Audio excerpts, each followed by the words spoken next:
Hello guys, welcome to our channel. This is Teja. ప్రస్తుతం మనతో పాటు సీనియర్ జర్నలిస్ట్ దాము బాలాజీ గారు. నమస్తే సార్. నమస్తే. పుష్పాలో నటించిన అల్లు అర్జున్ గారి ఫ్రెండ్ క్యారెక్టర్ కేశవ. సో కొన్ని రోజుల క్రితం ఒక అమ్మాయి విషయంలో అరెస్ట్ అయిన విషయం అందరికీ తెలిసిందే. ప్రస్తుతం అతను పోలీస్ కస్టడీలో ఉన్నారు. సో రీసెంట్గా కన్ఫెషన్ రిపోర్ట్స్ అయితే బయటికి రావడం జరిగింది. సో రిపోర్ట్స్లో ఏముంది, అసలు ఏ విషయాలు వెలుగులోకి వచ్చాయి? మనం ఆల్రెడీ చెప్పుకున్నాము. పుష్పలో ఎంత పాపులర్ అయ్యాడు అతను. కేశవ, పుష్పలో క్యారెక్టర్ పేరు కేశవ. అతను అసలు పేరు జగదీష్ ప్రతాప్ భండారి. తను లాస్ట్ మంత్ 27వ తేదీ అరెస్ట్ అయ్యాడు. దానికి ప్రధాన కారణం ఏంటంటే, పంజాగుట్ట పోలీస్ స్టేషన్ పరిధిలో ఒక మహిళ జూనియర్ ఆర్టిస్ట్ ఆత్మహత్య చేసుకుంది. ఆ ఆత్మహత్యకు ఇతనే కారణమని ఆ అమ్మాయి వాళ్ళ నాన్న పోలీస్ కంప్లైంట్ ఇచ్చాడు.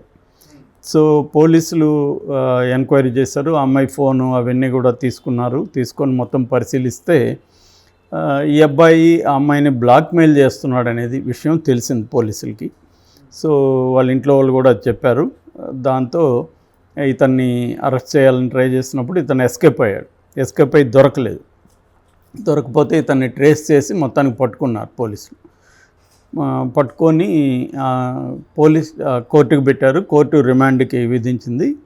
అప్పుడు కోర్టులో వీళ్ళు దాదాపు ఒక వారం రోజుల పాటు ఇతన్ని మాకు కస్టడీకి అప్పగించండి, ఇంకా చాలా విషయాలని మేము మాట్లాడాలి అది ఇది అన్నారు. ఎందుకంటే మామూలుగా సెలబ్రిటీ కాని వాళ్ళు ఏం చేస్తారంటే, పోలీసులు అరెస్ట్ చేసినప్పుడు కోర్టుకి ఇమీడియట్గా పెట్టరు.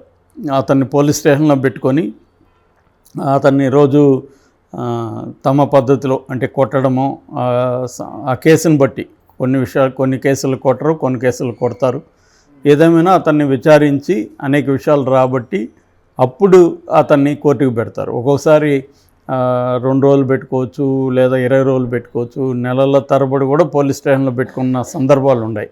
అంటే వాళ్ళ ఇంట్లో వాళ్ళు ఎవరు గొడవ చేయకపోతే అతన్ని అలా పెట్టుకొని ఉంటారు. అతని దగ్గరే టీలు కాఫీలు కూడా ఇప్పించుకుంటుంటారు అతని డబ్బులతో. ఇలాగే జనరల్గా జరుగుతుంటుంది. ఇదంతా కూడా ఇల్లీగల్. మామూలుగా అయితే ఒక మనిషిని అదుపులోకి తీసుకుంటే 24 గంటల లోపల కోర్టుకి ప్రొడ్యూస్ చేయాలి. That is the rule. కానీ ఈ రూల్ని చాలాసార్లు ఫాలో అయ్యారు. సో ఇతను కొద్దిగా సెలబ్రిటీ కాబట్టి, పుష్ప సినిమాలో పాపులర్ అయ్యాడు కాబట్టి ఇతను అలా పెట్టుకోలేరు కాబట్టి ఇమీడియట్ కోర్టుకు పెట్టేశారు. కోర్టు పెట్టినప్పుడు ఏం జరుగుతుందంటే, కోర్టుని పర్మిషన్ అడుగుతారు, ఇతను మాకు కస్టడీకి ఇవ్వండి అని చెప్పి. అలాగే అడిగినప్పుడు కోర్టు 2 రోజులకు మాత్రమే కస్టడీకి ఇచ్చింది. ఎందుకు అంటే, దీంట్లో 2 రోజుల కంటే ఎక్కువ ఇతన్ని ప్రశ్నించడానికి ఈ కేసులో ఏమీ లేదని కోర్టు నమ్మినప్పుడు 2 రోజులు ఇచ్చిందనమాట. సో ఈ 2 రోజుల్లో వీళ్ళు అతన్ని ప్రశ్నించడం ఒకటి. రెండోది ఏం చేస్తారంటే, సీన్ జనరల్గా క్రైమ్ వేరే రకమైన క్రైమ్ అయితే సీన్ రికన్స్ట్రక్షన్కి కూడా ఉపయోగిస్తారు.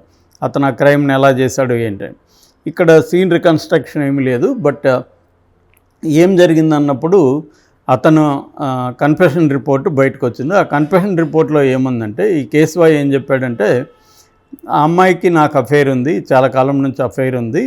అయితే దాని తర్వాత నాకు పాపులర్గా పేరు వచ్చేసింది. పేరు వచ్చినాక నేను ఆ అమ్మాయితో కొంత నెగ్లిజెన్స్గా ఉన్నాను. అంటే వేరే వాళ్ళు కూడా నాకు పరిచయం అయ్యారు. దాంతో ఈ అమ్మాయిని నేను నెగ్లెక్ట్ చేసేసరికి ఆ అమ్మాయి ఏం చేసిందంటే, నా మీద కోపంతో ఇంకొక అతనితో అఫైర్ పెట్టుకుంది, అతనితో తిరుగుతుంది. అప్పుడు నాకు ఆ అమ్మాయి మీద ఒక రకమైన జలసీ వచ్చింది. సో ఈ అమ్మాయి నాతో తిరిగి ఇప్పుడు వేరే వాడితో తిరుగుతుంది అని జలసీ వచ్చింది. దాన్ని నిలదీయడానికి ఆ అమ్మాయి ఇంటికి వెళ్ళాను ఒకరోజు. ఇంటికి వెళ్తే ఆ అబ్బాయితో ఈ అమ్మాయి ప్రైవేట్గా ఉన్నప్పుడు నాకు ఈ అమ్మాయిని దీన్ని ఉపయోగించుకొని మనం కొద్దిగా ప్రెజర్ చేయొచ్చు అనుకొని నేను ఆ అమ్మాయికి తెలియకుండా ఫోటోలు వీడియోలు తీశాను. వాళ్ళిద్దరూ ప్రైవేట్గా ఉన్నప్పుడు తీసి దాని తర్వాత ఆ అమ్మాయికి ఇవన్నీ పెట్టాను, చూపించి నువ్వు వాడిని వదిలేసి నాతో ఉండు అని చెప్పడానికే నేను చేశాను తప్ప నాకు వేరే ఇంటెన్షన్ ఏమీ లేదు, బ్లాక్మెయిల్ ఏమి లేదు. దీంట్లో అమ్మాయిని ప్రెజర్ చేసి దీన్ని ఉపయోగించి, నువ్వు కానీ వాడిని వదిలేసి నాతో ఉండకపోతే దీన్ని సోషల్ మీడియాలో పెడతాను అని అన్నాను. అంతేగాని అమ్మాయిని బ్లాక్మెయిల్ చేసి డబ్బులో ఇంకోటో ఏమి నాకు ఇంటెన్షన్ లేదు.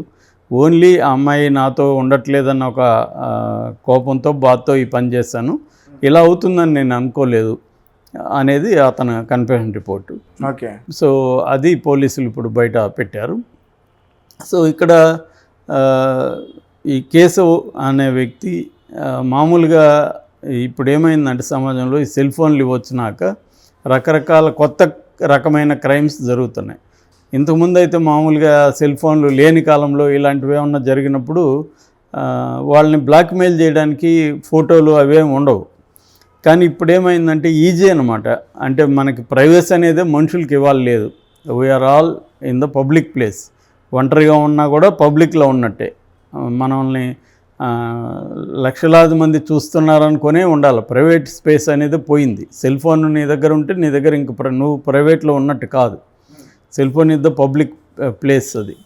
సో ఇది చాలామందికి ఇంకా అర్థం కావట్లేదు ఒకటి. రెండవది చాలా సింపుల్గా అనిపిస్తాయి కొన్ని పనులు మనకి, అది క్రైమ్ అనిపించదు. ఇప్పుడు అతని పాయింట్ ఆఫ్ వ్యూలో నుంచి అతను ఏమనుకున్నాడు, అతని వైపు నుంచి మనం కొద్దిగా ఆలోచిస్తే ఏముంటుందంటే, ఒక అమ్మాయి తనతో బాగునింది, తర్వాత తన యాటిట్యూడ్ నచ్చక వేరే వాడితో వెళ్ళిపోయింది. ఇప్పుడు అతను నిజానికి వదిలేసి ఉండొచ్చు ఆ అమ్మాయితో, ఎందుకంటే ఇతని వల్లే కదా అమ్మాయి వెళ్ళిపోయింది.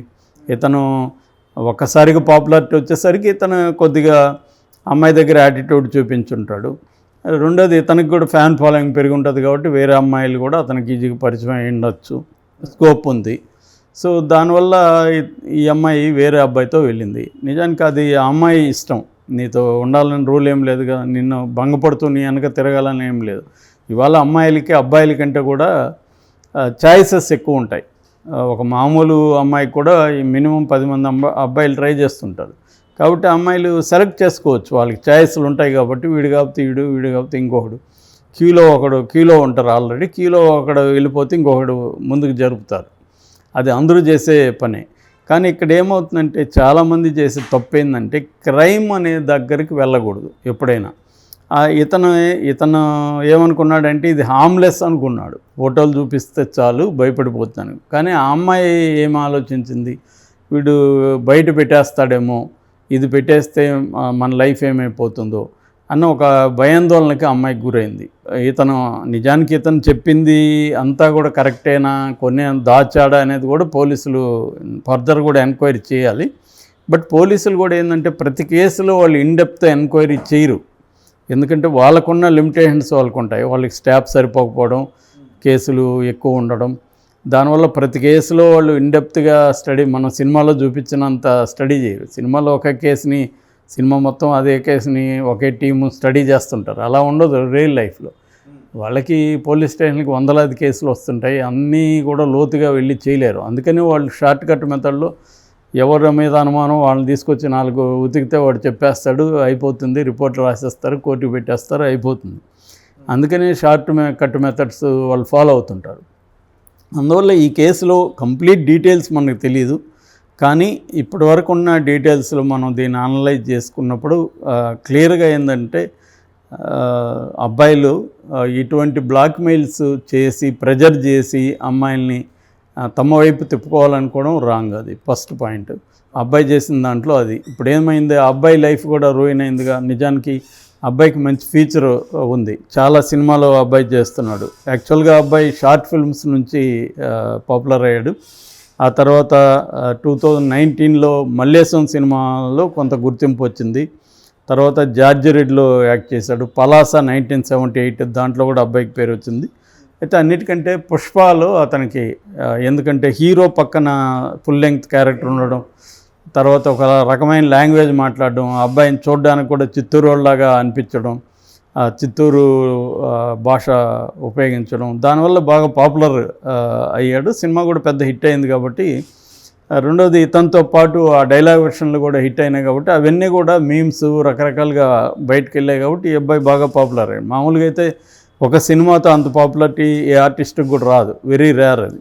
అలాగే ఆ అబ్బాయికి వచ్చింది. దాని తర్వాత ఈ అబ్బాయి పిక్ పాకెట్, విరాట్పురం, బుట్టబొమ్మ, సత్తిగాని 2 ఎకరాలు, ఇప్పుడు పుష్ప 2 కూడా షూటింగ్ జరుగుతుంది. యాక్చువల్గా ఈ అబ్బాయి వల్ల పుష్ప 2 కూడా ఇబ్బంది ఎదుర్కొనే అవకాశం ఉంది, ఎందుకంటే ఈ అబ్బాయి పోర్షన్ అంతా షూటింగ్ జరిగింది.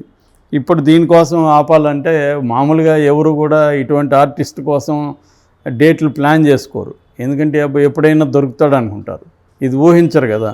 సో ఇప్పుడు ఇతను లేని సీన్లు చేయాలి, అందువల్ల స్క్రిప్ట్లో చేంజెస్ చేయాలి, వాళ్ళకి ఆ ప్రాబ్లమ్స్ వస్తాయి ఇప్పుడు. సో ఏదేమైనా ఇతని కెరీర్ ఒక చిన్న మిస్టేక్, హార్మ్లెస్ మిస్టేక్ అని కానీ మనం ఒక క్రైమ్ వైపు వెళ్ళకూడదు. నేను చాలాసార్లు చెప్తుంటాను అనేక వీడియోల్లో, మనం ఏ రిలేషన్షిప్లో అయినా అవి నచ్చినా నచ్చకపోయినా ఇది క్రైమా కాదా అనే ఆలోచించాలి. మనం చేసే ప్రతిదీ మనకు అది హార్మ్లెస్గా అనిపిస్తుంది అప్పుడు మనం, ఎందుకంటే ఒక సబ్జెక్టివ్ కండిషన్లో ఉంటాం, ఆబ్జెక్టివ్గా థింక్ చేయం. అందుకనే అట్టప్పుడు ప్రెజర్ ఉన్నప్పుడు సైకాలజిస్ట్ని కలవడం, లేదా మనకి మంచి ఫ్రెండ్స్ ఉంటే ఫ్రెండ్స్తో డిస్కస్ చేయడం, ఇలాగ ఒక అమ్మాయి ఇట్లా వెళ్ళిపోతుంది, అది కూడా మంచి ఫ్రెండ్ అని చెప్తున్నాను. చాలామంది ఏంటంటే మనల్ని రాంగ్ గైడెన్స్ ఇస్తారు, క్రైమ్ చేయమంటారు, అది కూడా రాంగ్. సో క్రైమ్ వైపు వెళ్తే మాత్రం ఇదే రిజల్ట్ ఉంటుంది, అదే ఒకటి. రెండోది ఈఎంఐ పాయింట్ ఆఫ్ నుంచి గతంలో కూడా నేను చెప్పాను, అమ్మాయిలు ఏంటంటే ఇవాళ ఇటువంటి ఇంకా భవిష్యత్తులో ఇంకా ఎక్కువ ఎదుర్కోబోతున్నారు. ఎందుకంటే డీప్ టెక్నాలజీ, ఆర్టిఫిషియల్ ఇంటెలిజెన్స్ వస్తుంది. అసలు మామూలుగా అమ్మాయి ఎవరితో అఫైర్ లేకపోయినా అఫైర్ ఉన్నట్టుగా క్రియేట్ చేసేయచ్చు, ఇంకొక అబ్బాయితో న్యూడ్గా ఉన్నట్టు కూడా మనం వీడియో క్రియేట్ చేసేయచ్చు, ఈ అమ్మాయి వాయిస్ని కూడా మనం ఇమిటేట్ చేసేయచ్చు. రేపొద్దున అవన్నీ రాబోతున్నాయి. దీనికి అమ్మాయిలు సిద్ధం అవ్వాలి. అమ్మాయిలు ఏం చేయాలి, నాది న్యూడ్ వీడియో వెళ్తే వెళ్ళని ఏమవుతుంది, అది ఒకవేళ రియల్గా వెళ్ళినా అది ఫేక్ అని చెప్పాలి. కాబట్టి అమ్మాయిలు భయపడడం కానీ మొదలు పెడితే భయంకరమైన ఆత్మహత్యలు జరిగే అవకాశాలు భవిష్యత్తులో ఉన్నాయి.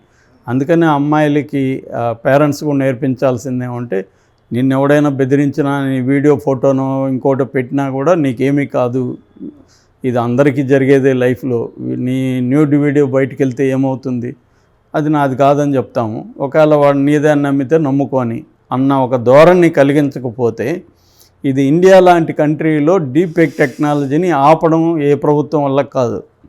ఎన్ని జరిగినా వస్తూనే ఉంటాయి, రాబోతున్నాయి భవిష్యత్తులో. కాబట్టి జాగ్రత్తగా ఉండడం ఒకటి. రెండోది పబ్లిక్ మనం చూస్తుందనుకొని నువ్వు బిహేవ్ చేయాలి ఎక్కడైనా. అట్లాగే స్మార్ట్ ఫోన్లు వాడేటప్పుడు కూడా జాగ్రత్తగా ఉండాలి. మన ఫోటోలు వీడియోలు ఎక్కడంటే అక్కడ పెట్టడం కూడా కరెక్ట్ కాదు. ఈ విషయాలు అమ్మాయిలు కూడా నేర్చుకోవాల్సిన అవసరం ఉంది.